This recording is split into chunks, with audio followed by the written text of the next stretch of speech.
എന്റെ ആത്മമിത്രം നീ എൻ യേശുവേ,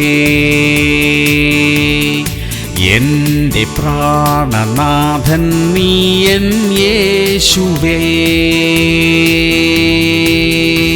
സങ്കീർത്തനങ്ങൾ 27:14. യഹോവയിങ്കൽ പ്രത്യാശ വയ്ക്കുക, ധൈര്യപ്പെട്ടിരിക്ക, നിന്റെ ഹൃദയം ഉറച്ചിരിക്കട്ടെ. പ്രിയമുള്ളവരെ, പ്രത്യാശയും പ്രതീക്ഷയും എല്ലാം ദൈവത്തിങ്കലായിരിക്കട്ടെ. അപ്പോൾ നമ്മുടെ ഹൃദയം ഭയപ്പെടാതെ ഉറച്ചിരിക്കും. മറ്റെവിടെയെങ്കിലും നാം പ്രതീക്ഷ വച്ചാൽ നിരാശപ്പെടാൻ സാധ്യതയുണ്ട്. എന്നാൽ നമ്മുടെ ആശ മുഴുവൻ ദൈവത്തിലാ. അതിൽ ഉറച്ചു നിൽക്കണം. നാം നിരാശപ്പെടാൻ ദൈവം ഒരിക്കലും അനുവദിക്കുകയില്ല. പ്രാർത്ഥിക്കാം. സ്വർഗീയ പിതാവേ, ഞങ്ങളുടെ പ്രതീക്ഷ മുഴുവൻ അങ്ങയിൽ മാത്രമായിരിക്കാൻ സഹായിക്കണമേ. ഇപ്പോഴുള്ള ഞങ്ങളുടെ പ്രശ്നങ്ങൾക്ക് അനുകൂലമായ ഒരു മറുപടി അങ്ങ് തരുമെന്ന് ഞങ്ങൾ അറിയുന്നു കർത്താവേ. ഞങ്ങളെ ധൈര്യപ്പെടുത്തണമേ അപ്പാ. യേശു ക്രിസ്തുവിന്റെ നാമത്തിൽ തന്നെ. ആമേൻ, ആമേൻ, ആമേൻ.